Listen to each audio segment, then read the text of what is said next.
Olá, aqui é o Fernando e nesse vídeo a gente vai tratar das provisões e as perdas estimadas em ativos. A agenda, a gente vai falar inicialmente sobre o conceito das perdas estimadas em ativo e das provisões passivas, e aí vamos abordar especificamente a perda esperada, a perda estimada em estoque, as perdas estimadas em crédito de liquidação duvidosa, a famosa PDD que a gente conhece aí na prática. O item 4, vamos abordar de maneira bem introdutória os aspectos da apuração do imposto de renda e da contribuição social, em especial conversar um pouquinho sobre as diferenças entre o regime contábil do IFRS, da legislação societária e das regras que o governo brasileiro estabelece para fins de apuração do lucro real. E por último, mas não menos importante, um tema que é muito interessante para a gente analisar, inclusive nos balanços das empresas, que é justamente as provisões decorrentes de processos judiciais e outros fatores, e os chamados passivos contingentes, aqueles que ficam off-balance. Inicialmente, falando das perdas estimadas em ativos, assim, como o próprio nome já indica, uma perda estimada é uma estimativa de perda que você espera ter num ativo, e é justamente o que a gente fala, uma retificação no valor do ativo, pela expectativa de ter perdas desses benefícios no futuro. Tá? Então, às vezes as pessoas falam, isso é um conservadorismo contábil de fazer uma PDD, porque você espera que vai ter uma perda no ativo. Não é necessariamente um conservadorismo, e sim ele decorre da própria definição de ativo. Ó. Um ativo, como a gente já discutiu em vídeos passados, ele é algo que tem que trazer benefícios econômicos para a empresa no futuro. A partir do momento que a empresa verifica que esses benefícios econômicos futuros não mais irão ocorrer, ela deve então fazer uma provisão, uma perda estimada dessa expectativa, de tal forma a reduzir o valor do ativo, porque a gente chama que é o valor recuperável dele. Porque se ela não fizer isso, o ativo dela vai ficar super avaliado, ele vai ficar inchado no balanço, porque você tem um ativo, por exemplo, registrado por 100, do qual você só espera que vai ter 80, por exemplo, de benefícios econômicos futuros. Então, as perdas estimadas, que também são conhecidas como as provisões, e eu vou falar um pouquinho da nomenclatura depois, mas na prática a gente conhece como provisão, elas têm justamente esse objetivo: retificar, ajustar, diminuir, ao que a gente fala uma contraconta, que ela vem negativar o valor do ativo original, justamente pela expectativa que a empresa tem de não realização desse ativo, que posteriormente a gente vai ver pode ocorrer ou não, pode haver uma reversão, um complemento e assim por diante, tá? Dois exemplos mais comuns que a gente vai abordar aqui nas contas de ativo, tá? E é importante ressaltar que esse conceito vale para todos os ativos. Então, a gente vai abordar nos próximos vídeos aí o conceito de impairment, que é justamente isso que eu comentei, mas para os ativos de longo prazo. Em especial o ativo imobilizado, o ativo fixo, o ativo intangível, as participações societárias.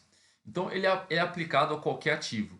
Especificamente no que a gente vai tratar aqui hoje, a gente vai falar de estoques e contas a receber, e vocês vão entender o porquê, e é bastante intuitivo também. Tá? Então, um exemplo aí do estoque: imagina que você comprou um estoque, por exemplo, por R$ 100, e ele foi danificado dentro da empresa. Uma geladeira, e aí no processo de frete ela foi danificada, sofreu um risco na geladeira, por exemplo, e aí você comprou, sei lá, por R$ 1.500 da Samsung, só que assim, uma geladeira com risco, você vai conseguir vender, pela sua experiência, por 1.200, tá? O que você deve fazer de acordo com as normas contábeis? Você já deveria fazer essa redução para 1.200 através de uma provisão, de uma perda estimada, justamente para o seu ativo não ficar inchado. Você já tem evidência hoje de que ele vale menos, com base na melhor estimativa naquela data. Como eu falei, é uma estimativa, isso pode se alterar, mas se você já tem essa evidência hoje, você não vai esperar até o momento da venda para realizar, entre aspas, essa perda. Tá? Outra que é bastante famosa, que vocês todos conhecem bem, é a tal da PDD, que a gente chamava de provisão para crédito de liquidação duvidosa, ou provisão para devedores duvidosos, e aí eu vou explicar por que a gente chama de perda estimada, mas é basicamente isso. Essa é a ideia de que quando eu vendo a prazo, uma parcela daqueles clientes para os quais eu financiei, eu financiei a operação para eles, eles não irão me pagar. Eventualmente eu não sei qual desses clientes, até porque se eu soubesse eu nem venderia para eles, mas eu sei que pelo meu histórico, por algum critério que eu utilizo, a gente vai discutir isso mais lá na frente, quais são os principais critérios que as empresas utilizam para fazer esse provisionamento, eu já tenho evidência de que eu não vou realizar todo aquilo, tá? Inclusive eu já precifiquei isso, já coloquei na minha taxa de juros, etc. O exemplo clássico também que vocês conhecem é os bancos. Eles emprestam dinheiro, tomam default e ganham dinheiro. Mas eles têm que provisionar uma parte da carteira de crédito dele que eles esperam que eles não vão receber. E em esse cenário de pandemia, como a gente sabe, isso aumentou bastante. Depois a gente discute especificamente a questão da PDD. Então, o conceito de perda estimada em ativo é bastante intuitivo, que é fazer uma redução, um ajuste no seu ativo. Tá? Do lado do passivo,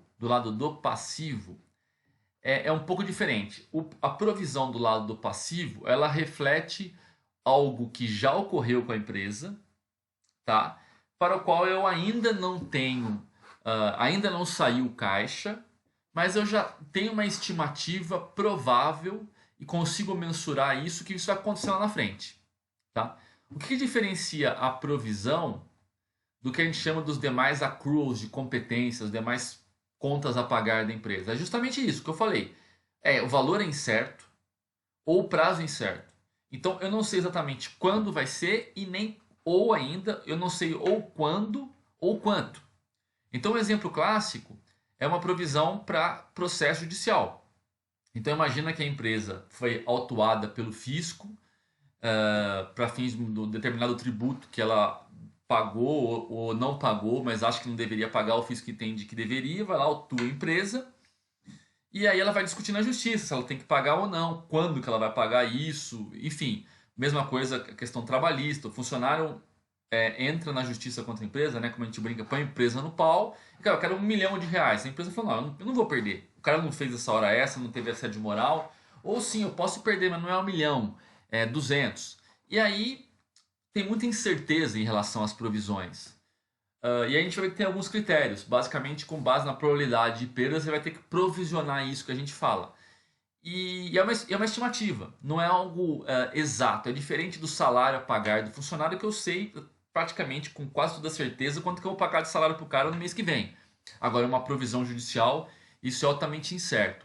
E aí o próprio nome já indica, tá? De acordo com as normas internacionais, as provisões são passivo de prazo ou valor incerto. E é o que eu queria chamar a atenção aqui para o nome passivo, e essa definição aqui vocês vão encontrar no CPC 25, tá? Que tem como título Provisões Passivos Contingentes e Ativos Contingentes, que é correlacionado à norma internacional IAS 37. Tá? Ele tem essa definição, ele fala provisão para um passivo de prazo ou valor incerto. Justamente por ele dizer que provisão é um passivo, a gente deve se policiar em não chamar mais as contas redutoras de ativo, que são as perdas estimadas que a gente explicou, mais de provisão. Então, voltando aqui um minuto, a gente costuma chamar provisão para perda em estoque, provisão para perda em contas a receber, a PDD. Todo mundo meio que fala isso, a gente fala, mas tomar cuidado para não escrever isso e não colocar isso num balanço, porque isso uma terminologia da prática, mas se a gente for olhar do ponto de vista técnico, olhando as normas internacionais, a gente não deveria usar o termo provisão para ativos, porque a norma internacional define provisão como passivo de prazo ou valor incerto. E é por esse motivo que eu coloquei aqui o termo perda estimado, a estimativa de perda ou perda esperada, como vocês quiserem. Vocês vão encontrar e já viram vários nomes no balanço, tá? Para tratar dessas contas redutoras de ativo. Apesar de na prática, e eu vou continuar falando aqui algumas vezes, justamente para vocês também se acostumarem muitas vezes com a terminologia que o pessoal usa, o pessoal fala PDD, a provisão para perda no ativo. Só ressaltando que tecnicamente deveria ser chamado de perda estimada ou estimativa de perda e provisão apenas para contas de passivo, tá? Eu sei que é muito mais isso talvez perfumaria, um preciosismo da minha parte falar isso, mas eu acho que eu preciso dizer isso porque tá na norma, então a gente tem que se policiar às vezes, principalmente na parte, eu me policio muito mais quando eu tenho que escrever alguma coisa, eu não vou usar a terminologia errada. Para falar, a gente sabe que tem a licença poética aí para usar o termo que a gente acostumou a falar, que na verdade é basicamente só terminologia, tá? Tudo bem? Acabei de falar que tá nesse slide, eu deveria ter esperado o slide para falar, que é o que eu acabei de falar, tá? Mudança de linguagem, no Brasil costumava-se usar o termo provisões tanto para as perdas estimadas quanto para o aumento de passivo. De acordo com a IAS 37, que é a norma que eu falei, provisão é apenas para passivo. Então, e nem todos passivos, tá? Então a gente não fala mais provisão para imposto de renda, provisão para salários a pagar, por quê? Porque esses accruals, tá? Quando eles não têm tanta incerteza, a gente usa o termo a pagar. Passivo que é mais certo, a gente usa a pagar. A gente quer usar provisão apenas para o que tiver prazo ou valor incerto.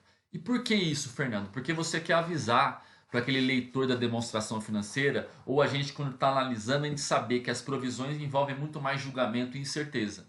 Então você quer discriminar, tá? Você tem basicamente três classes de passivo ali, o que a gente chama de accruals, que são os passivos decorrentes do regime de competência, que a gente falou pelo regime de competência, você contabiliza de acordo com o fato gerador, são os accruals, os a pagar.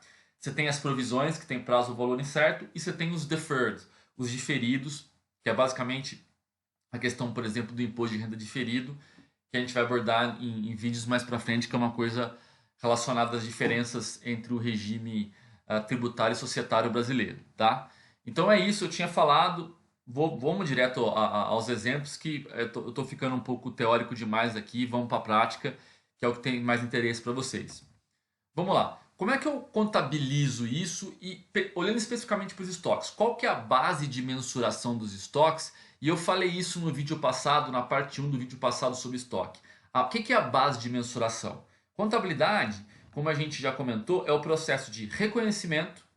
Reconhecer é olhar o evento econômico, olhar a transação e falar assim, eu vou registrar isso nas demonstrações financeiras da empresa. Uma vez que eu tenho esse reconhecimento, eu preciso ter uma nova etapa, que é o seguinte, eu preciso mensurar isso. E cada norma, cada IFRS, cada CPC, ele tem um tratamento específico. A norma que trata dos estoques é o CPC, deixa eu ver se eu não estou errando o número, 16, tá? Que é relacionado a IAS 2. Peço perdão se eu errar o número, eu sempre confundo IFRS com CPC, mas tenho quase certeza que é o CPC 16, chama Stocks, relacionado a IAS 2, que é Inventories. O que ele fala? Ele fala assim, a base de mensuração dos estoques, no reconhecimento inicial é o custo, é o valor que você pagou, e subsequentemente, você deve mensurar o estoque pelo custo, ou o valor realizável líquido, que é o valor de venda. Valor realizável é o valor de venda. Líquido porque você tira os custos para vender. Dos dois o menor. Eu lembro de ter falado isso para vocês anteriormente. E aí é o seguinte, se o seu estoque, vou dar um exemplo, se o seu estoque você comprou por 10 e ele vale 12, você não faz nada. Por quê? A base de mensuração é custo ou valor realizável líquido, dos dois o menor. Então se o custo é 10, valor realizável líquido é 12, valor de venda, você não faz nada. Agora, se você comprou por 10 e valor realizável líquido é 8, você deve fazer essa provisão, essa perda estimada no valor de 2. Por quê? Porque a base de mensuração do estoque de acordo com a norma é custo ou valor realizável líquido dos dois o menor. Assim, Fernando, por quê? Porque tem a ver que um ativo ele não pode estar inchado. Então, se eu já tenho expectativa de vendê-lo por 8, eu não posso deixar no meu balanço por 10. Aí você fala assim, Fernando, mas e por que quando está 12 eu não faço nada? Bom, quando dá 12 eu não faço nada porque aí eu vou esperar vender, eu vou esperar validar, eu vou esperar o mercado validar essa compra para daí eu reconhecer na DRE o lucro bruto. Eu não registro esse ganho antes, não para os estoques. Tem algumas operações que sim, a gente vai tratar acho que no próximo vídeo já dos instrumentos financeiros que são mensurados a mercado, a valor justo. Aí nesse caso é para cima e para baixo. No caso dos estoques, é só para baixo. O ganho você vai registrar quando você vender e a perda, se você identificar, você tem que fazer antes, tá? E como é que vai funcionar isso? Você vai baixar o estoque já? Você vai acreditar a conta estoque? Não. Você vai acreditar, porque a conta estoque está aqui em cima. Então imagina que a conta estoque está aqui, tem o valor de estoque. Você não vai acreditar ela para baixar porque é um ativo. Você vai acreditar uma conta redutora. E a contrapartida é DRE. É uma perda, tá? E o objetivo que eu falei é, ajustar o valor do ativo ao seu valor provável de realização. O que é importante, tá? Que essas perdas, a gente não vai entrar muito em contabilidade de custos aqui, mas são perdas, não são perdas normais do processo produtivo. O que eu quero dizer isso? Que às vezes no processo produtivo você tem perdas normais que acabam fazendo parte de todo o custo. Então assim, você tem a madeira, que você corta a madeira, sobra um pedaço de madeira, isso vai acabar entrando dentro do custo do produto e é algo que faz parte do processo produtivo. Então, as perdas dentro do nível normal, elas acabam fazendo parte do custo do produto, não tem nada de errado com isso. O que a gente está falando aqui não é necessariamente, eu até coloquei o termo não recorrentes aqui, não é necessariamente tão não recorrente porque ela acontece sempre, mas é algo que ele de certa forma, está relacionado a eventos que não são normais da atividade. Eles fazem parte da atividade, mas não são normais do processo produtivo. E eu vou dar exemplo de uns aqui.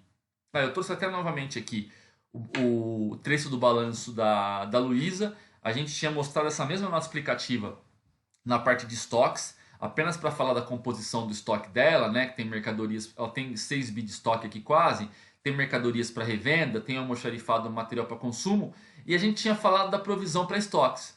Aí eu falei, ó, não vamos gastar tempo com isso aqui não no outro. Falei isso no outro vídeo, por quê? Porque a gente vai falar disso especificamente num outro vídeo com mais detalhe. Ali era só uma introdução ao estoque, e aqui eu quero ler com vocês aqui, ó. Ela até usa um termo provisões, que eu falei, é normal, todo mundo usa, mas o certo, tecnicamente mais correto, seria perda estimada, mas não vai mudar o preço do dólar se chamar isso aqui de provisão. Vamos lá. As provisões para perda nos estoques são compostas pela provisão para a realização dos estoques corresponde ao seu preço estimado de venda, deduzido dos custos necessários para vender. E a provisão para obsolescência que considera mercadorias com giro lento, caminhadas para assistência técnica, além de provisões para perdas em inventário físico e centro loja de distribuição. Então o que acontece? Ela está aplicando basicamente esse critério aqui. Eu vou ajustar o meu estoque ao valor realizável líquido. Alguns itens, obviamente. Repara que é 100 milhões sobre um montante aqui de 6 bi. Tá? Então, quanto que vai dar isso aqui? 2%? Estou fazendo uma conta de padeiro. Se fosse 5 milhões, acho que daria 2%, né? Menos de 2%. Se fosse 10 milhões, seria 1%. Entre, sei lá, 1,8. Teria que fazer essa conta aqui. Mas é baixo, tá? E, obviamente, é uma coisa não desejada, mas que faz parte da atividade fim da empresa. Então, ela tem um nível de estocagem muito grande. O que acontece? Olha lá. Você tem aqui. Primeiro você tem a questão de que a gente chama às vezes no varejo de margem negativa. O que é isso? É que o produto, por exemplo, ele pode ter saído fora de linha. Isso às vezes, eu vou dar um exemplo aqui que não é o que acontece, por exemplo, com esse item, mas só para vocês entenderem. Imagine assim, a companhia comprou um monte de iPhone, nem sei o número que está agora, sei lá, número 6, iPhone 6. E agora sai o iPhone 7.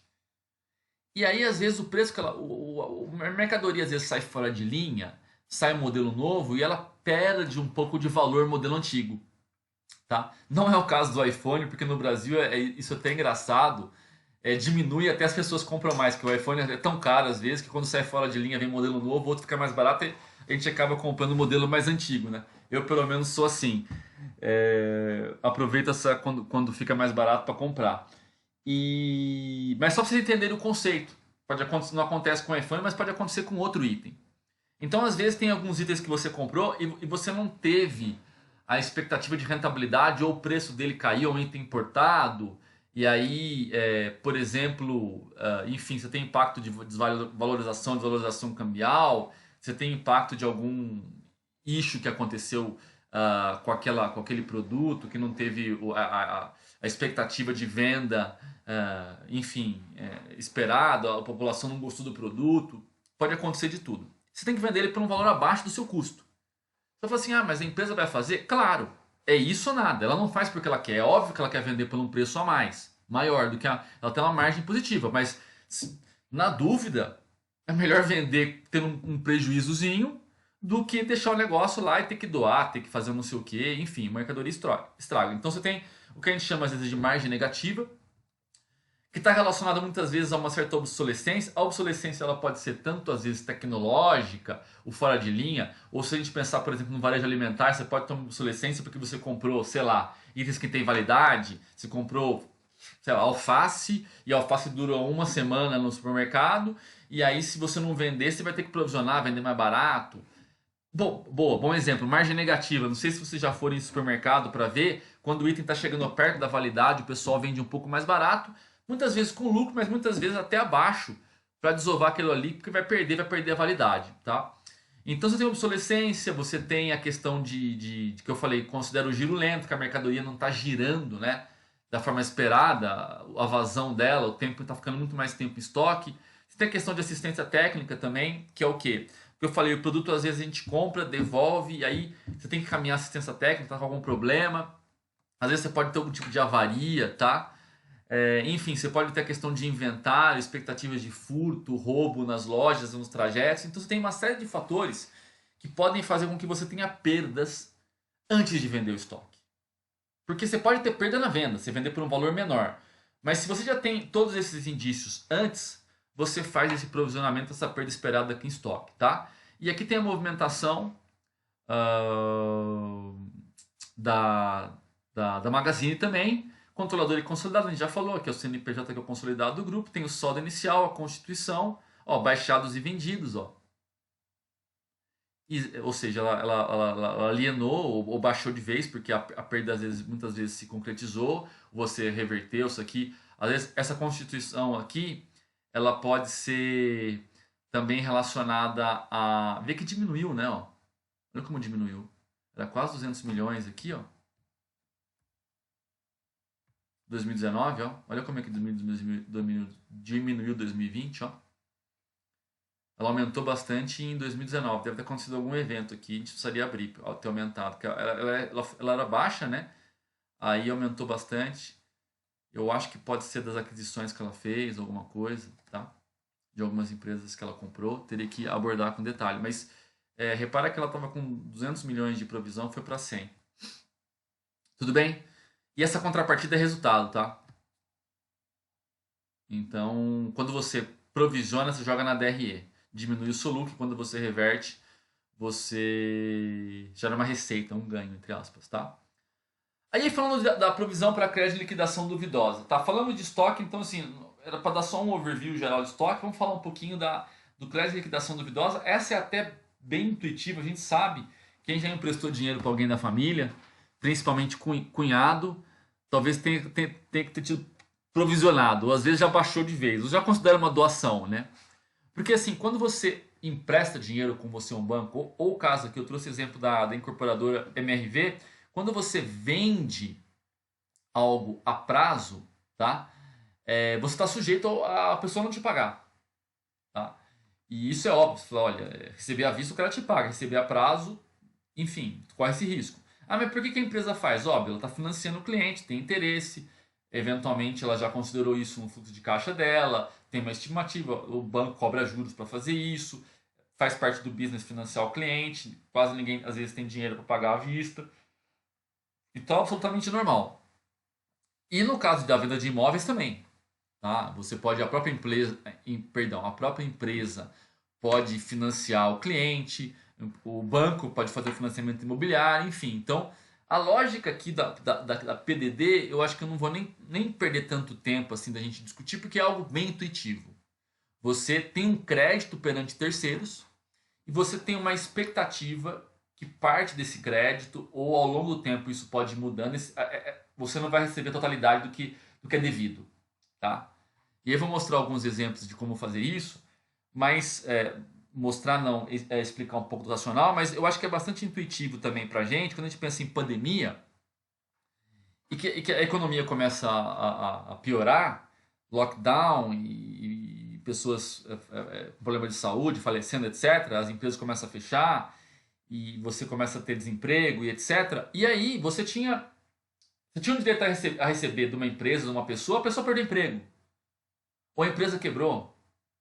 Então é natural que você tenha que provisionar mais, aumentar sua expectativa de perda, para refletir esse novo cenário econômico. Então, isso ficou bastante claro no passado. Quem tiver curiosidade de ver, olha, principalmente no primeiro e no segundo TRI, as empresas provisionaram bastante. Na primeira onda do Covid, olha os provisionamentos que os bancos fizeram, os bancos carregaram bastante na provisão. E assim, é uma estimativa que você não tem certeza, mas faz sentido no momento de maior crise que você tenha um maior default. Porque o que é a provisão? Você está antecipando aquilo que você acha que vai acontecer. Então, assim, país quebrando, 14% de desemprego, PIB foi negativo em 4%, Covid, é natural que você tenha mais calote. E a contabilidade deve refletir isso. Você não vai esperar lá na frente e falar, ó, agora que o cara não me pagou, eu não. Pode ser um elemento, o atraso pode ser um elemento, mas você vai analisar especificamente várias coisas. Então, eu trouxe alguns exemplos aqui, tá? Não é nosso objetivo aqui nesse vídeo, a gente pode abordar isso com mais detalhe. Mas assim, como é que as empresas geralmente fazem isso? Tem o que a gente chama do aging list, que é basicamente uma lista de atraso. Então, à medida que o cara começa a atrasar, a expectativa dele não pagar aumenta. Então, assim, o cara deveria pagar até... Hoje é dia 1º de abril, né? Dia da mentira. Mas deveria pagar até 31 de março. Aí o cara foi lá e não pagou. Hoje é dia 1º. Já é um indício que talvez ele não vá pagar. O cara tá atrasado.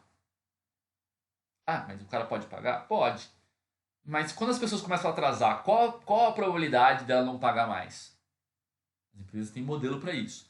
Perdas históricas. Pô, em média, de 2% dos meus clientes não me pagam. 3%, 1% ou meio. Ah, minha PDD é baixa. Vai avaliar cada setor. Você analisa o histórico. Não necessariamente o futuro vai repetir o passado, né? Apesar dele, aquele 100 lá, the future doesn't, the future doesn't repeat itself, the past doesn't repeat itself, but it rhymes. Você tem a melhor estimativa às vezes que você tem do futuro é um pouco olhar o histórico do passado. Você vai olhar o histórico, não isoladamente, mas você vai olhar o histórico para tentar prever a sua expectativa de perda, tá? Situações isoladas, por exemplo, o cara entrou em RJ, provisiona, tá?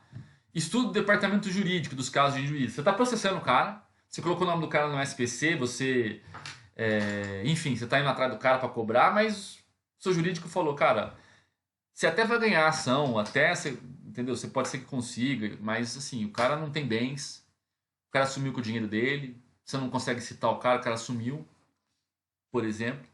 E os modelos, tá? Os modelos, principalmente as empresas que trabalham com varejo, como bancos, ou as empresas que têm uma carteira muito grande de clientes. Geralmente tem algum tipo de modelo que envolvem técnicas econométricas, regressões, modelos quant, redes neurais, enfim, até lógica fuzzy, algum tipo de modelagem as empresas usam para tentar estimar um modelo que capture a expectativa de perda e que a gente chama de deterioração do crédito, tá? Então, obviamente, a ideia não é mostrar, não é evoluir nisso, a gente está tratando mais a parte contábil, mas assim, no final do dia você quer ter um modelo para tentar refletir no seu balanço a melhor expectativa que você tem de alguém não te pagar, ou da sua carteira como um todo não se realizar. Então você vai provisionar alguma coisa ali, tá? Vamos provisionar. É possível saber com certeza? Não. Como eu falei, é uma estimativa. E eu acho que eu já comentei isso em outros vídeos, mas assim, na contabilidade, exato, só o caixa, a data do balanço, o nome da empresa, capital social e olha lá. Né? Porque o resto é tudo estimativa. Então, o saldo de contas a receber líquido, ele é uma estimativa. O que você tem a receber provavelmente é certo, mas às vezes pode ter erro também, mas você tem um valor certo a receber. Agora, quanto você vai receber, só Deus sabe. Então, por que só Deus sabe? Porque sim, muito provavelmente, com exceção de vários, só quem recebe à vista, basicamente, quem recebe a prazo, sempre vai ter uma perda. E você não sabe com certeza, então você vai fazer uma estimativa disso. Tá? E aí você vai ajustando, tá? Você vai calibrando ela ao longo do período, com o objetivo que de ajustar o seu contas a receber, o seu cliente, ao seu valor líquido de realização. Qual a natureza da conta, Fernando? Se ela é uma conta que vai ajustar, diminuir o meu contas a receber, e meu contas a receber é um ativo de natureza devedora, ela tem natureza credora. Ela fica geralmente não, sempre embaixo, ela fica reduzindo. De tal forma que quando a gente olha o balanço, o contas a receber está líquido. Vai ser em nota explicativa que a gente vai ver essa abertura, tá? Tudo bem? Olha o lançamento. O lançamento que eu falei é igual àquele lançamento da provisão para perda em estoque, tá? Perda estimada em estoque. Você vai creditar uma conta de ativo que tem natureza credora. Lembra que eu falei que as contas de ativo tinham natureza devedora? Bom, era uma mentirinha. Tem algumas que não tem. Tem algumas que são contra accounts que a gente fala, que elas têm natureza credora, que elas ficam reduzindo as perdas estimadas. A gente vai ver no próximo vídeo ou em 2 vídeos para frente a depreciação. Aí você acredita aqui, ó, e debita o quê? Resultado. Isso aparece aonde, Fernando? No grupo das despesas comerciais e de venda. OPEX. Não aparece você tem o custo, que é o CMV, e você tem as despesas operacionais. E lá nas despesas operacionais, nas despesas de vendas, você lança a despesa com PSLD, PDD. Tá? Vamos dar um exemplo? E aí eu vou fazer 2 exemplos com base em reversão, não recuperação, para a gente abordar um pouco isso aí. Vamos lá. Durante o ano de X1, o cliente X foi considerado incobrável no valor de R$ 800. Ao final de X1, a empresa estimou que as suas perdas no ano de X2, então tem aqui, tá? Você tem essa situação aqui. Ao final, deixa eu voltar desde o começo. Vamos começar aqui. Ao final do ano de X0, a empresa ABC estimou que suas perdas com crédito de liquidação duvidosa no ano de X1 seriam de R$ 1.000. Então imagina o seguinte, você está em 31/12/2020. Aí, em 31/12/2020, a empresa ABC, ela olha para o contas a receber dele e fala assim, eu acho que eu vou ter uma PDD ano que vem de R$ 1.000. Ela vai lá e provisiona. E joga no resultado de 2020, X0. Então já lançou. De tal forma que ela já começa com esse saldo aqui, ó, de PSLD para X1, tá? Aí começa o ano de X1. Durante o ano de X1, o cliente X foi considerado incobrável no valor de 800. O que você vai fazer? Você não tinha estimado que a PCLD era 1.000? Ó? Você estimou que a PCLD era 1.000. Só que a sua perda foi só 800 durante o ano. O que você vai fazer? Sobrou um saldo de 200. O que você faz? Reverte. Ó. E joga aqui. Reversão de PCLD. Porque você não tinha constituído aqui, ó, 1.000, jogou uma despesa de 1.000. Aí no ano seguinte, quando ocorre a perda, você falou, nossa, eu provisionei, estimei 1.000 e só te perdi 800. Esse 800 que eu perdi, e agora a perda definitiva, repara o seguinte, eu consumo o que a gente chama de consome a PCLD e baixa agora o clientes. Porque agora você não é mais uma estimativa. O cara perdeu mesmo, é considerado incobrável. Se realizou a perda, a gente fala. Então o que você vai fazer? Você debita PSLD, que é uma conta redutora, e credita clientes. Você tira o cara do seu balanço. Agora você baixou a conta clientes. E sobrou o quê? 200. Aí você vem e reverte. Essa reversão vai para onde? DRE. Aí chega no final de X1, você tem um outro saldo de contas a receber e você vai lá e estima suas perdas para X2, para o ano seguinte. Aí para X2 eu estimo minhas perdas em 500. O que eu faço? Debito o resultado de X2, ó, e credito o PCLD para constituir um novo saldo. É o método padrão aqui, ó. que a gente está colocando. Você reverte. Na prática, a gente vai ver que as empresas só complementam. Mas isso só para entender a lógica é o seguinte. Você tinha provisionado 1.000, a perda efetiva foi 800, você consumiu esses 1.000, baixou contra clientes, sobrou 200, você foi lá, reverteu o que você tinha constituído a mais e constituiu a nova do ano. Porque é ongoing, né? Isso aqui não para, né? Você vai ajustando, baixando, complementando. Olhando para sua carteira, ajustando, baixando, complementando. Eu quis mostrar aqui meio em câmera lenta para vocês verem como é que é a baixa, realização e complemento disso, tá? Então aqui você realiza o que você estimou, baixando, e aí vem, reverte, e aí você vai ter novas vendas a prazo durante o ano, você vai lá e constitui de novo. Ó, só para voltar na MRV aqui, ó. Ó. Saldo inicial, adições, recebimentos e reversões, baixas e o saldo final. É que não está na ordem, mas é que vai acontecendo ao longo do tempo, né? Mas era como assim, saldo inicial, reversões e recebimentos. Reversão é aquilo que não ocorreu. Recebimento é aquilo que o cara pagou. Baixa é aquilo que baixou de vez, que o cara perdeu mesmo. E aí a adição do novo. Mas ele adiciona de novo? Sim, porque a MRV continua vendendo imóvel e financiando. Está no giro. Não para. E aqui é uma conta como um todo. Ela vai ter no analítico isso, mas aqui nós estamos mostrando como um todo. Foi o que aconteceu aqui. Agora você poderia fazer o método complemento, que é o seguinte. Eu não tinha 1.000 de saldo? Durante um ano eu não baixei 800? Sobrou 200. Em vez de reverter esse 200 e constituir o 500, qual que é o novo saldo que eu preciso ter? 500. Então, eu já tenho 200, eu complemento. Eu tenho uma despesa de PSLD em X2 de 300. O que é essa despesa de PSLD? É uma despesa de 500 e uma reversão por 200. O que a gente recomenda? Fazer assim. Você ter controle. Mas repara que o efeito net é o mesmo. Ó. O saldo ficou 500 aqui. Baixei clientes em 800 e tem um líquido na DRE de 300.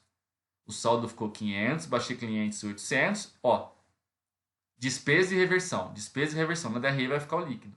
Mas é interessante você apresentar separado. Mas quem quiser fazer assim, quem entende fazer assim para entender o racional, dá na mesma. Você vai só ajustando o saldo e complementando. Tá? Maravilha.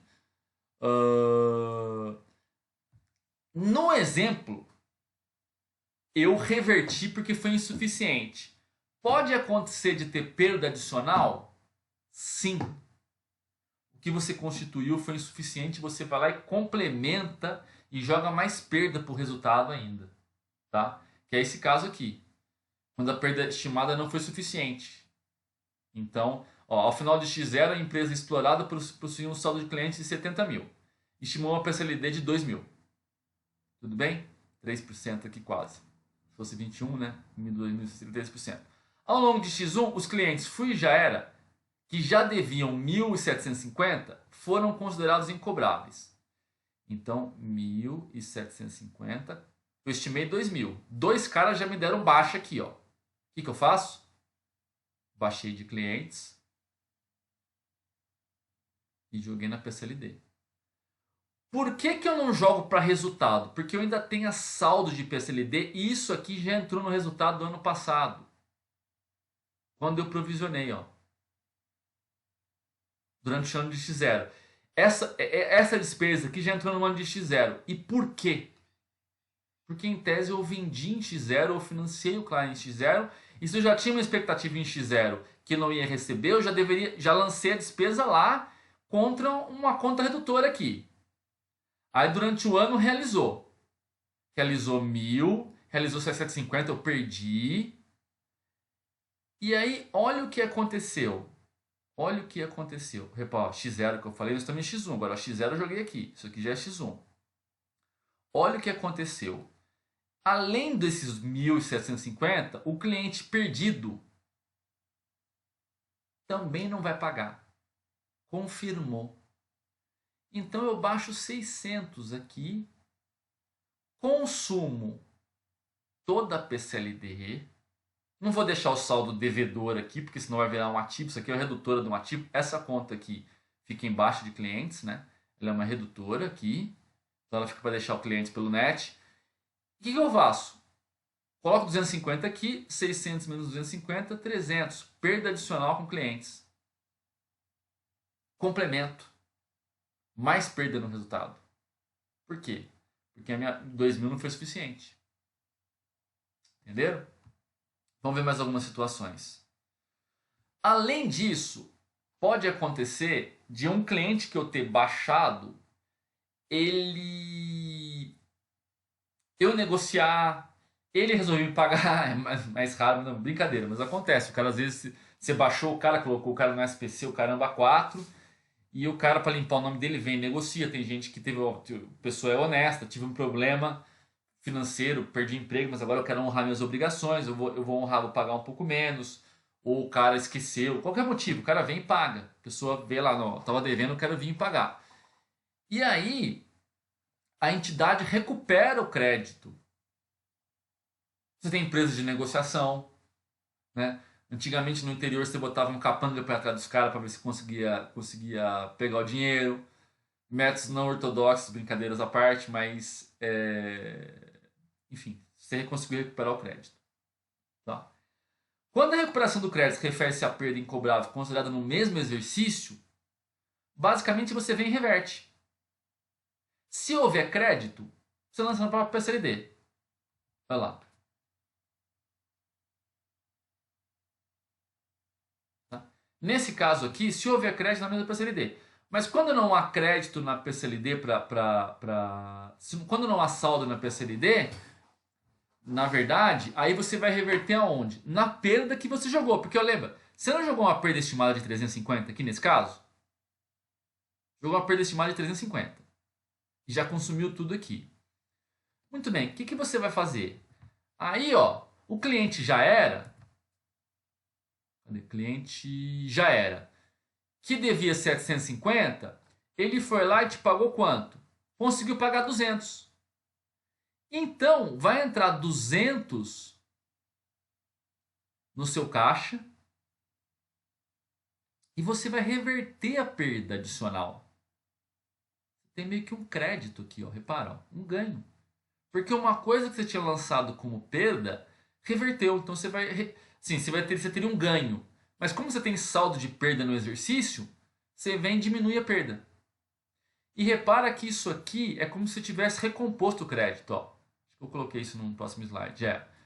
Veja que na verdade estamos economizando o lançamento. Porque quando o cara vai lá e fala assim, não, eu vou te pagar, é como se você tinha baixado o contas a receber dele, certo? Porque ele era não pagar. Você vem, coloca o crédito dele de volta e lança aqui o ganho. Você debita aqui e gera uma receita, uma recuperação. E aí quando ele te paga, você acredita o cliente e gera no banco. Tá? Isso pode acontecer. As empresas às vezes fazem isso. Ou reverte o crédito por 750 e ele só recebe agora, ele renegocia o crédito. E aí o crédito volta a fazer parte do seu cliente. E aí você tem uma evidência. Pô, o cara veio e pagou de volta e parcelou o resto. Pô, o crédito de repente virou bom e ele já pagou uma parte, então eu tenho confiança, então eu posso contabilizar ele de volta. Nesse caso a gente não fez aqui, a gente lançou tudo aqui, ó, os 200. Não fez esse lançamento aqui, né? Esse lançamento não foi feito. Quero o quê? Recupera o crédito, lança ele na sua carteira, gera o ganho e depois baixa o contas a receber porque ele te pagou. Então, entra no banco. Tá? Tudo bem? Vamos ver mais alguns exemplos. E pode acontecer ainda, isso também acontece, de você ter recuperar um crédito que você tiver baixado há vários anos atrás. Então isso eu já vi alguns casos específicos que a empresa às vezes contrata um serviço terceirizado, ou essas empresas especialistas em recuperação de crédito, que o cara pega, digamos assim, vou chamar aqui com o nome que é mais conhecido, que é a carteira de título podre. Você já baixou tudo. cara vai lá e fala assim, olha, eu vou fazer um trabalho de tentar recuperar o crédito para você e você me dá um FII aí, uma taxa em cima disso. Aí você já tinha baixado.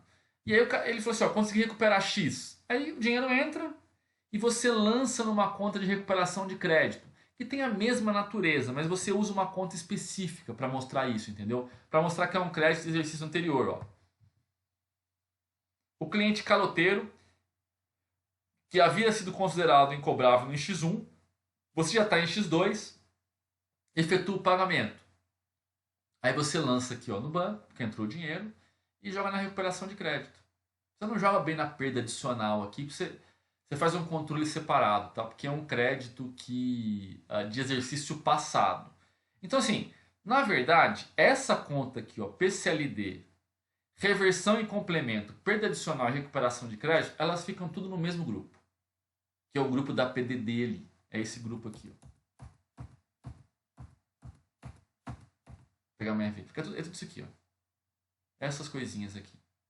Só que você separa essas contas para fins de analítico, para você entender exatamente o que a gente está falando, entendeu? Então assim, ó, aqui é uma PSLD que gerou uma despesa de PDD do que você provisionou. Depois você consumiu, às vezes tem perda adicional. Aí tem uma perda adicional de um cliente que foi lá e pagou no mesmo exercício, eu lanço aqui. Aí tem uma recuperação de crédito de algo do exercício passado.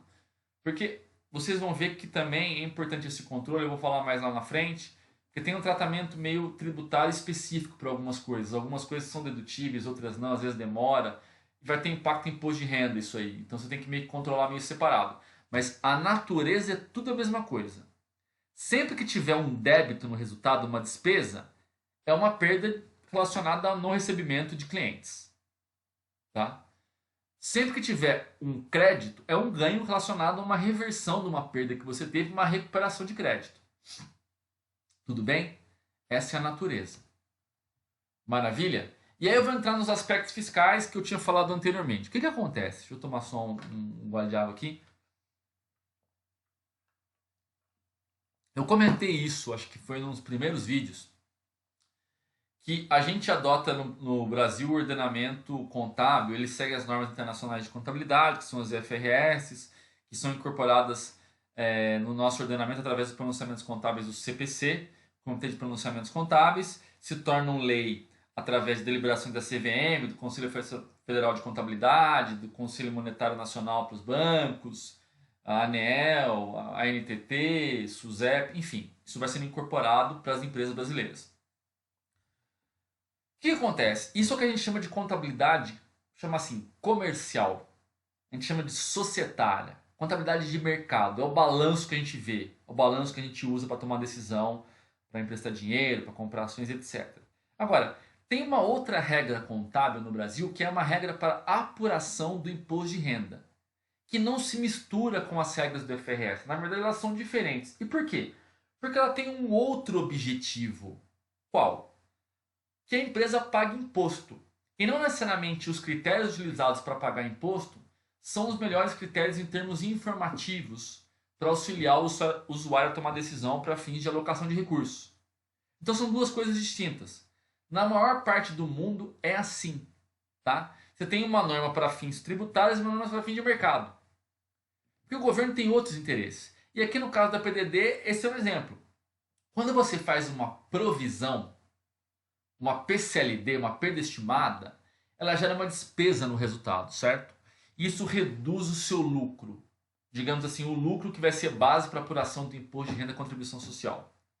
Muito bem. O que o fisco, o governo, o Estado fala? Ele fala o seguinte, olha, isso é uma estimativa, você ainda não perdeu e por esse motivo você não vai poder deduzir essa despesa para fins de imposto de renda. Vou dar um exemplo, pessoa física às vezes, está chegando quase na hora, acho que esse ano vai ter uma notícia que está uma lei no Congresso que eles vão postergar a declaração de imposto de renda pessoa física esse ano, mas assim, sabe quando você está fazendo a declaração de imposto de renda, você tem várias despesas ali que você não pode deduzir, ou você tem um limite, assim, ó, despesas escolares de filhos e tal, você pode deduzir, sei lá, 2, 3 mil só, 1 mil, 5 mil. Ah, mas meu filho eu gastei, sei lá, 12 mil, gasto R$1.000 por mês de escola com ele. Mas você não pode deduzir tudo. Mas Você não tem dúvida que é uma despesa que você teve, concorda? Só que ela é não dedutível. Algumas despesas na contabilidade das empresas são não dedutíveis nunca, para sempre, e algumas são o que a gente fala natureza temporária. Elas são não dedutíveis agora, mas podem ser dedutíveis depois.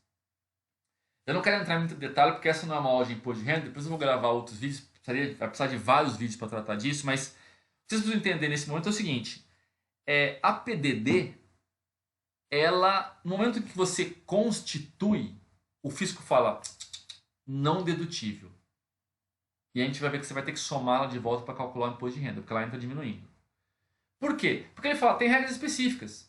Então, assim, você precisa ter uma declaração de falência ou concordata do devedor, você precisa ter uma certidão de insolvência declarada pelo Poder Judiciário, você precisa ter um processo judicial, um andamento, tem que esperar 2 anos. Então ele bota uma série de critérios que não vem ao caso nesse momento para você poder deduzir.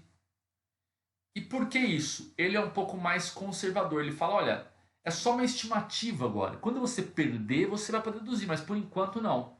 E para fins contábeis de mercado, a gente fala, ok, mas se eu já sei que eu vou ter essa despesa, se eu tenho a maior estimativa hoje é que eu vou perder, eu não vou ficar esperando para provisionar. Eu vou provisionar agora. E faz total sentido. Eu vou ser tempestivo. Eu quero refletir a realidade econômica.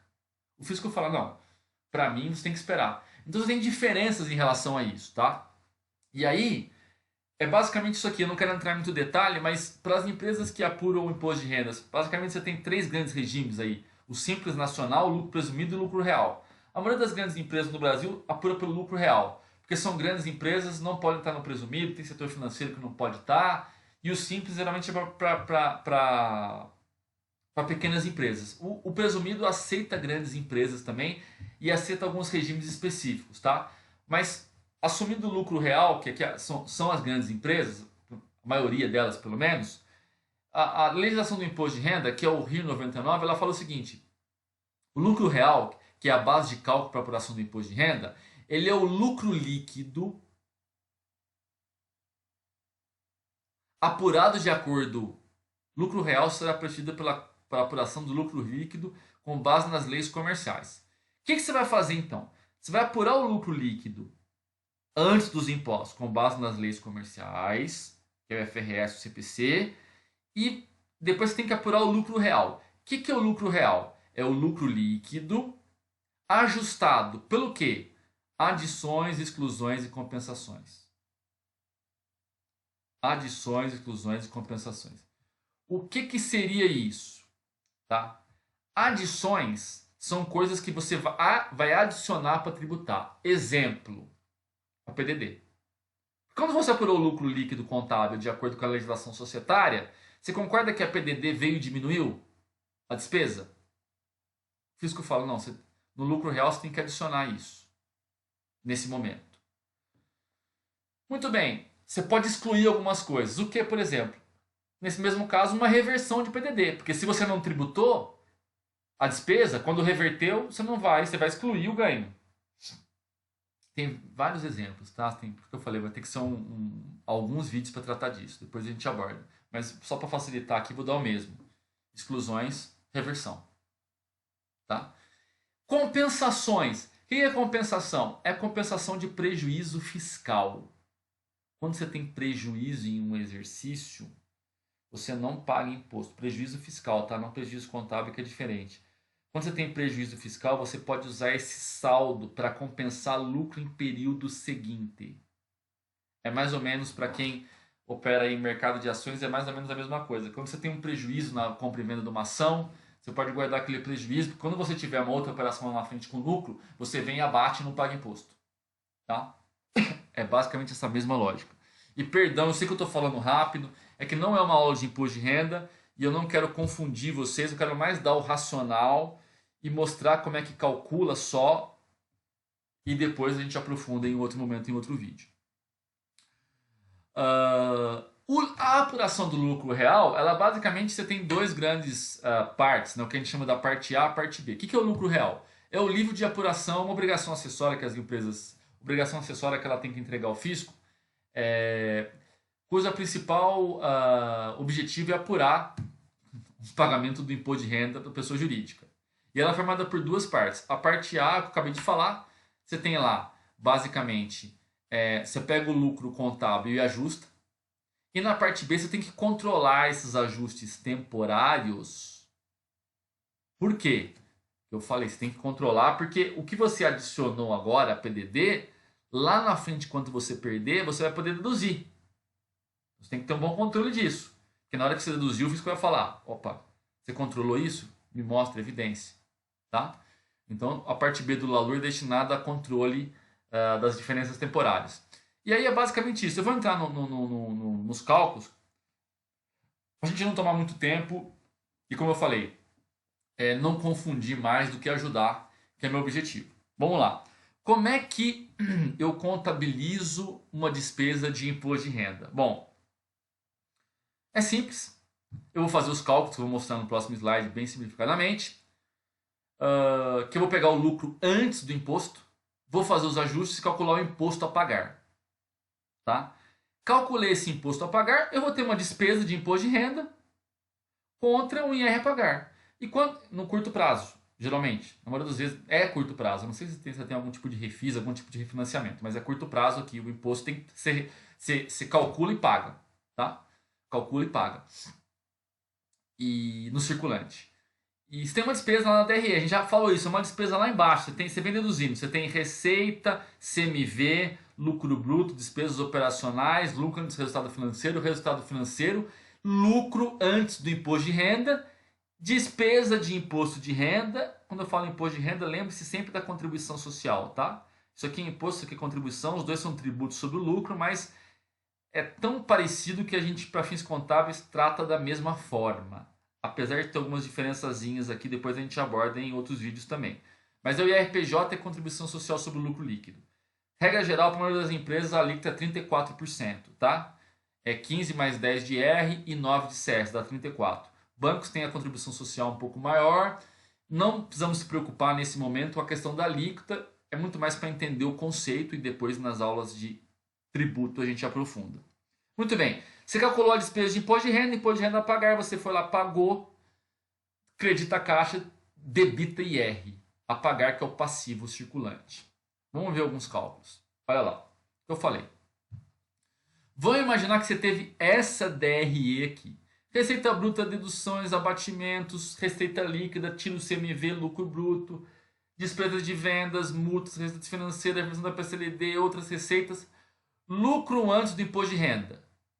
Lucro antes do imposto de renda e contribuição social, 650. Qual que é a alíquota que a gente está utilizando aqui nesse exemplo? 25%. Bom, se a legislação do imposto de renda fosse a mesma que a legislação societária, o que você faria? Você pegaria 650 e multiplicaria por 25% e acharia a despesa de R. Por que você não faz isso? Porque a base de cálculo do imposto de renda, a base de cálculo, o número que você multiplica para achar a despesa de imposto de renda, não é o lucro antes do imposto contábil. Ele é o lucro contábil com as adições, exclusões e compensações, lembra? Então eu pego esse lucro contábil, levo para o livro de apuração de lucro real, 650. O que eu tenho que fazer? Adições, exclusões, nesse caso não tem compensações, para achar nova base de cálculo. Nesse exemplo, o que eu tenho de adição? Multa. Por exemplo, tomar uma multa de trânsito. O fisco fala, mano, você tomou uma multa? Você não vai deduzir isso para fins de imposto de renda. Por quê? Senão você tem um benefício fiscal. Você paga menos imposto de renda por ter descumprido uma lei. Por ter cometido, por ter executado um ato ilícito. Não vai deduzir. O que você faz? Puf, soma de volta. Tem alguma coisa para excluir aqui? Isso aqui é só exemplo, tá, pessoal? Eu peguei qualquer caso aqui só para vocês verem. Tem alguma coisa para excluir? Nesse caso tem. Reversão de PCLD. Eu não falei que a constituição da PCLD era não dedutível? Se tivesse aqui, não teria adicionado? Bom, quando eu reverto, ela tem que ser não tributável. Se a despesa é não dedutível, não dedúzil, a receita é não tributável. Eu não tributo ela, eu venho e excluo. Então eu pego a base de cálculo que é 650, o lucro lá ICS aqui, venho, somo, excluo, acho a nova base, multiplico por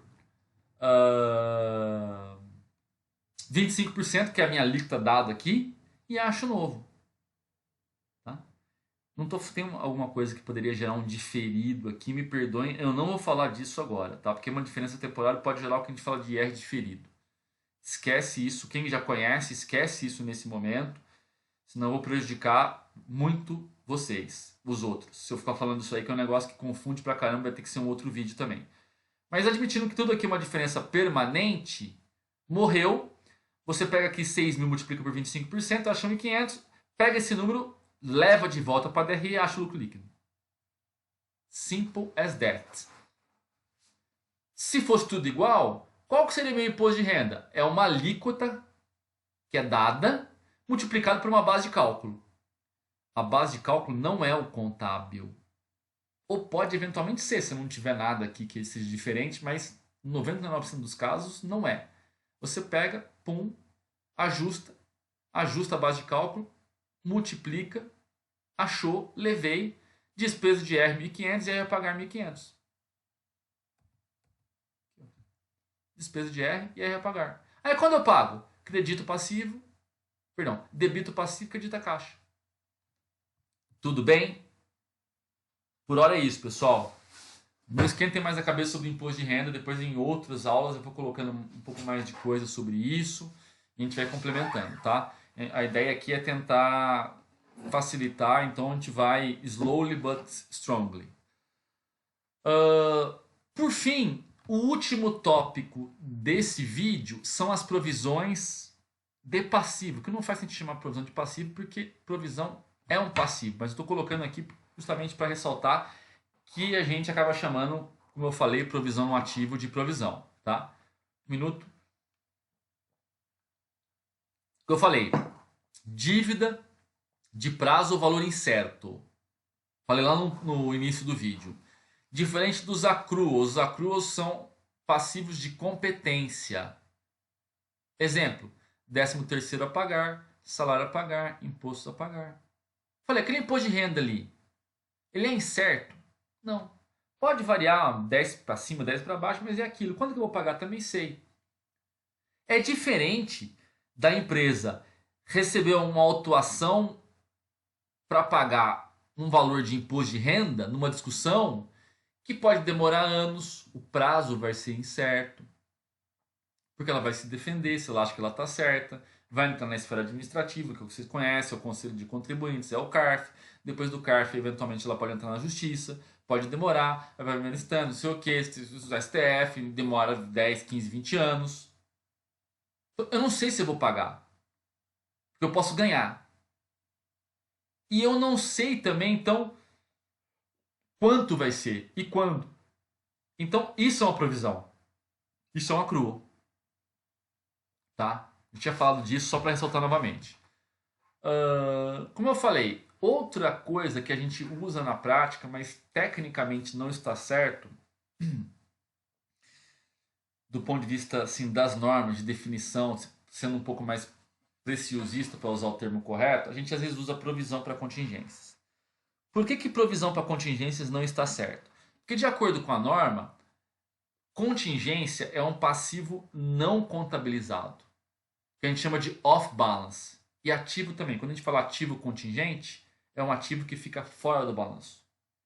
Então, quando a gente fala um passivo contingente, é algo off-balance. O que é off-balance? Ele não fica registrado no passivo, ele fica em nota explicativa. A gente vai ver isso na sequência.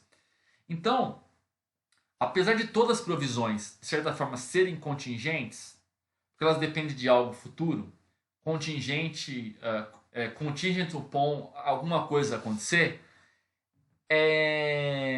a norma recomenda você não usar o termo provisão para contingências. Vocês vão achar nos balanços, é normal, a gente fala, mas é interessante que a gente não escreva, porque a norma fala contingência é algo não contabilizado. Então você não deveria ter uma provisão para contingência no balanço. Aí você usa o quê? A nomenclatura provisão trabalhista, provisão tributária, provisão para risco, provisão ambiental, provisão para garantia. Você bota um nome dela, mas não usa contingência, tá? Mas pode encontrar e assim, como eu falei, também não vai mudar o preço do dólar, mas para ser um pouco mais preciosista e aplicar corretamente a terminologia da norma, a gente não deveria usar, tá? Muito bem, isso aqui, vou até respirar porque é uma das coisas mais importantes dessa aula, desse vídeo. Assim, nem todas as contingências, como eu falei, são provisionadas. Quais contingências são provisionadas? Apenas aquelas em que a probabilidade de perda é o que a norma chama provável. Probable. E eu consigo quantificar. O que é quantificar? Mensurar, avaliar. Se a chance de perda for possível, possible, contingência fica em nota explicativa. Se for remota, também é uma contingência. Você pode divulgar em nota explicativa, mas nem nota explicativa você precisa divulgar. Eventualmente, se for material, às vezes você tem que divulgar no formulário de referência, mesmo sendo remota, tá? Mas no balanço não, a norma entende o seguinte: se for remota, você não precisa nem dar disclosure. Se for possível, você tem que dar no mínimo disclosure. Se for provável, você provisiona. Você só não provisiona se você não conseguir mensurar, quantificar com confiabilidade. Daí você divulga em nota. Mas a norma fala que isso aqui é raro. Não pode ser uma escusa para a empresa não provisionar. Porque ela tem a chance de perda dela provável, ela vai perder. Mas ela fala, não consigo provisionar. Perdão, não consigo mensurar. Aí ela não provisiona. Não mostra o passivo. Não. Isso aqui é raro. Regra geral, se for provável, você vai ter que provisionar. Agora, tem casos extremamente raros que de repente o negócio aconteceu hoje, tem que fechar o balanço amanhã, e você não sabe o número ainda, não deu tempo de mensurar alguma coisa, aí você deixa só em nosso aplicativo.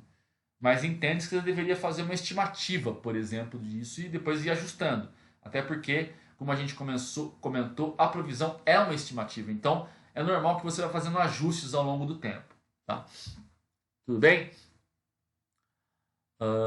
E é isso. Então, resumo. É provável que eu vou perder? E eu consigo saber o valor? Provisiono. É provável, mas eu não consigo saber o valor? Divulgue em nota. É possível? Divulgue em nota. Isso aqui é nota explicativa, tá? É remota? Não preciso fazer nada. Tudo bem?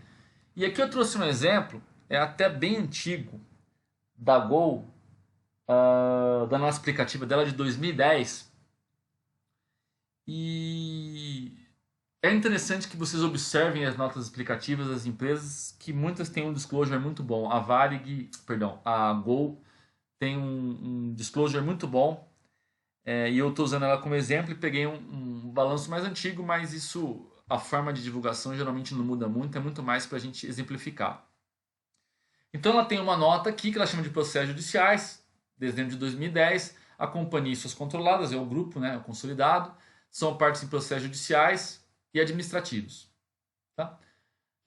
15 mil processos, 16 mil, onde 8.756 são processos cíveis, 1.379 são cíveis administrativos, trabalhistas e trabalhistas administrativos. Tá? Aí, o que é ação de natureza civil? Relacionada, por exemplo, a atraso de voo. Então, assim, você perde seu voo, o cara vai lá, processa a Gol, cancelamento, perde a bagagem, danos. O que é o trabalhista? É a pessoa que trabalha, que pode ser piloto, pode ser ajudante de bordo, pode ser pessoas que trabalham no operacional, enfim. Então, que é às vezes o administrativo? É o tributário, que a gente falou. Algumas empresas, por exemplo, têm ambiental. Um caso clássico, todo mundo já sabe, o caso da Vale. Você pode ter as mais diferentes espécies de processo. criminal, por que não? Tá? Geralmente o criminal é contra a pessoa, não é contra a empresa, mas você poderia ter também crime ambiental, por exemplo. Então vai depender da natureza da empresa, dos processos que ela está envolvida. E aí, geralmente o pessoal faz uma divulgação na nota de provisões dos processos judiciais. Então, a Gol é bem detalhada e tem os processos dela, da sucessão, justamente de ter incluído ela no polo passivo, de suceder na compra da Varig, tá? Total. E ela traz os valores. Olha lá. Olha que coisa interessante. Processos cíveis trabalhistas. Avaliados como perda provável. Bom, milhões. Isso está no balanço. Como é que ela calcula isso? Evolução dos processos. O que é evolução? Entrada de novos processos. Tem uma base de processos, tem entrada de novos processos. Tem um andamento da ação. De repente entrou, perdeu a primeira instância, perdeu na segunda, como é que está indo? Se avalia. Se tem o patrono da causa, o advogado, que vai estimar, dar essa probabilidade, ver a jurisprudência, ver as leis, ver o processo, tem algum furo no processo, que vai ganhar, vai perder. Faz uma avaliação. É igual a PDD. Como é que eu estimo isso? Geralmente a empresa se apoia em especialistas. Quem é especialistas? Quais? Internos, do departamento jurídico e experts que conhecem. Então, assim, tem uma ação específica lá sobre imposto de renda. Pô, quem que é o advogado da causa? Vou contratar um escritório e tal. Perguntar para ele, cara, o que você acha? A gente vai ganhar? Vai perder? Se eu perder, eu vou perder quanto? Então, você pode contratar um parecerista externo, a auditoria vai validar isso, mas é uma estimativa. É certo, líquido e certo? Não. O judiciário no Brasil, vocês sabem melhor do que eu, não tem nada líquido e certo, tá? E aí, além disso, esse está contabilizado. Existem outros processos. Risco possível.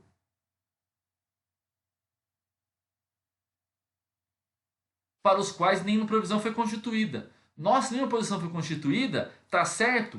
Sim. Possível, eu só divulgo em nota. É um passivo contingente. O que eu provisiono?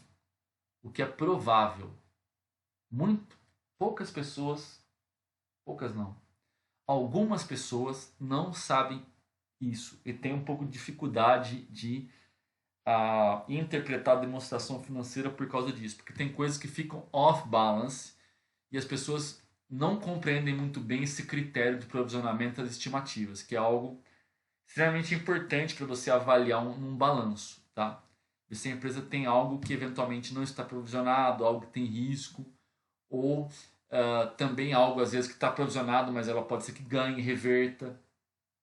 Então, o Brasil, essa questão do contencioso aqui, ela é extremamente relevante e ela é diferente de outras partes do mundo, tá? Aqui a gente, como vocês sabem, o maior número de processos trabalhistas do mundo, civil também, Código de Defesa do Consumidor, fiscal, então nem se fala. Então, assim, tem um contencioso muito grande.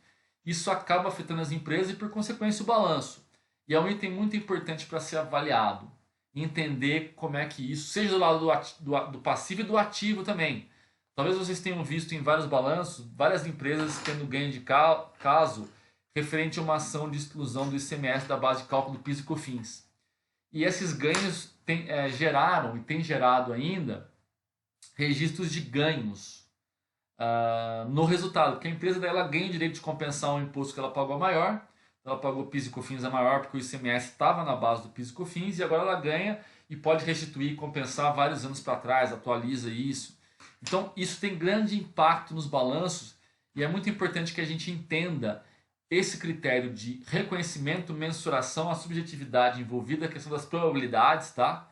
Do julgamento envolvido, que é o mais difícil. Por quê? Fernando, por quê? Porque a contabilização é muito simples. O que é? Eu lanço uma despesa e lanço um passivo. Geralmente não circulante. Por que não circulante? Porque Brasil não é Suíça, né? Então, você lança a provisão, quando que você vai pagar? Se você vai pagar no curto prazo, aí sim. Mas, em geral, como o processo às vezes demora, muitas vezes fica no longo prazo. Mas, óbvio, se for pagar no curto prazo, se a expectativa de perda é no curto prazo, até 12 meses, deixa ali. Mas geralmente vocês vão encontrar essa conta no balanço das empresas no não circulante, tá? No não circulante. E eu acho que era isso, pessoal. Até acabou ficando um pouco longo de novo, não era tantos slides, era 32 slides, mas assim, óbvio que daria para falar muito mais, né? Assim, não quero também. Eu sei que acaba ficando meio longo o vídeo, mas assim, o tema é muito interessante e tem muitas nuances. Tudo que a gente comentou. Seja das perdas e as provisões em ativos e passivos, só de estoque, daria para ficar falando muito mais.